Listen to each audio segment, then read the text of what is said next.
Howdy, it's Agamemnon from the Brent System. You're back on Wumble, channel of the Brent System. Or maybe you're not back and maybe you're not actually subscribed because according to our analytics most of you aren't. Which is fine, you know, that's totally fine. I'm not mad, I swear. I'm really good at this whole YouTube thing. So I'm back with a little speed paint of two of my comfort OCs, the Freak and the Guy. I do this thing a lot where I create a duo of freaky little creatures who are just repeatedly drawn, and that kind of does a lot for me mentally. These guys are keeping my serotonin up, I swear. These gay little animals are keeping me together. I've had the busiest week, just, you know, very hectic in the house, but not in a bad way. The drag artists running in and out, on their way to shows or on their way back from work or whatever, just like hanging out in the house, which is really nice. I love hanging out with the local creatives. And, you know, also just showing them all the drawings of my OCs in my sketchbook to get their opinion. Excitedly getting my drawings out and throwing them up, and they get all excited about seeing my art. It's nice. And I think it's really important for everybody to be involved in their local creative scene. It's one thing to have artist friends online, but you gotta have some connection to the art scene in person. I mean, that is if you are living in an area where you have easy access to other artists. It really depends on where you live. But lucky for me, my city has a very active art scene. So like I said, I'm hanging out with drag artists, performers, illustrators, animators, everyone, just whoever happens to be around and working on stuff, so we can, you know, talk shit over, shoot the shit about what we've been up to. But with all the people I've been excitedly discussing my OCs and my concepts with, it's just kind of really got me thinking lately about how important OCs are in the creative process. Because for some reason there's this weird misconception that OCs are like a frivolous and laid-back thing, that when you're creating an OC it's just like purely recreational and doesn't really contribute that much to your career as an artist.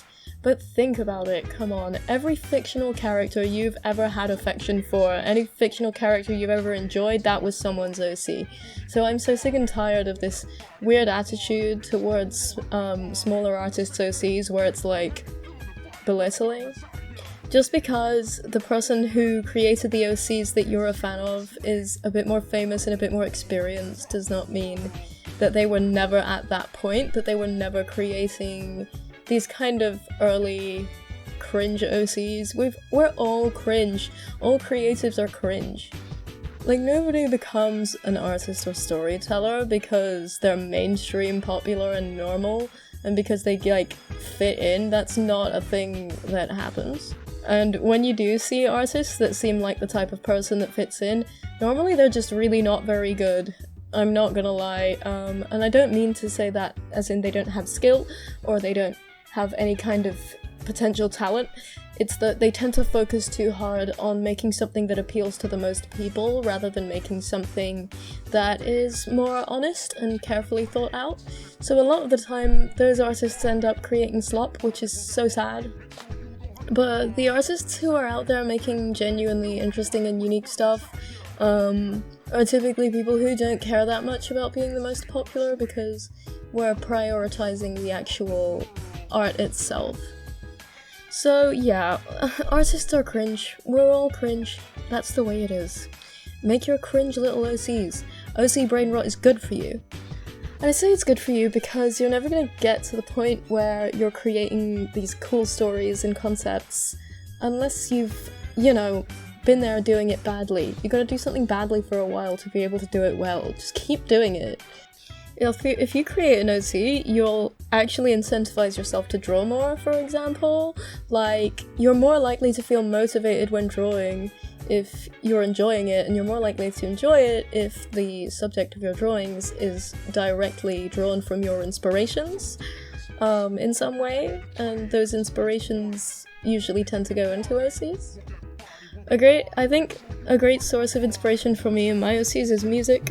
I usually use music to inspire my OCs, because I'm quite synesthetic. I'll listen to a piece of music and I'll be able to visualize the type of person that music is. If that makes sense? I feel like it only makes sense to people who have that synesthesia trait where they're easily able to translate one sensory input into a different sensory output. It's just, my brainworms do that. But whoever you are, your OCs represent whatever inspires you in some way, and they represent you as an artist and they kind of fit your identity. So drawing is so much more fun when you allow yourself to do that, because you're contemplating the things that you genuinely enjoy and the things that are yours, if that makes sense. Also, you have no idea how many times an entire concept has been born just because I created a few OCs. Like, I'll create a few characters who have connections to each other, I'll start fleshing out the world they're in, and then all of a sudden I've got a whole story concept to write. It's a pretty good place to start. And don't get me wrong, there is space for fan art. In my life, I love drawing fan art, and I still post fan art pretty regularly, but my OCs they have my heart, they have my life. They are my everything, they're my little pookies, okay? And sometimes I just have to draw my wretched little guys, okay? Gotta draw my wretched little guys. I think I'm especially passionate about this because I do so much concept artwork. Like, I do a lot of concepting. Since most of my comics are just made by either just me or me and a couple of collaborators, normally I'm the one doing the concepts. It's just what I'm best at. So I think that I would have never been able to become a decent concept artist if it weren't for the fact that I'd been creating OCs when I was 14.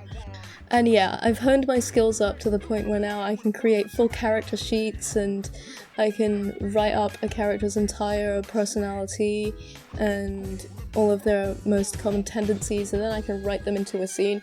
But I never would have developed those skills without that cringy teenage OC phase, and so yeah, I'm so glad that I went through that.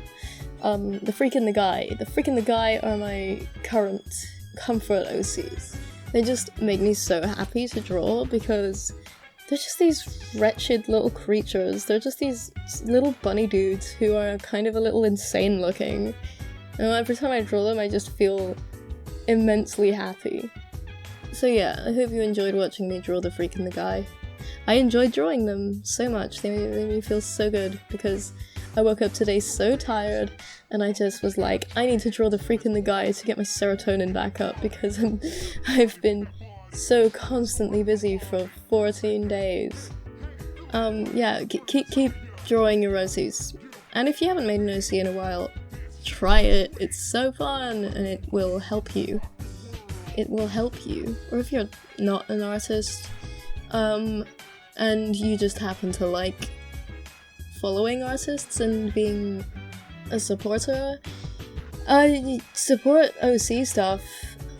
Because with the way that social media works, people usually only tend to support art that's fan art for the thing they like. But if you stumble across an artist who does fan art for a thing you like, but you also notice that you really like the way they draw, chances are you'll like their OC stuff too.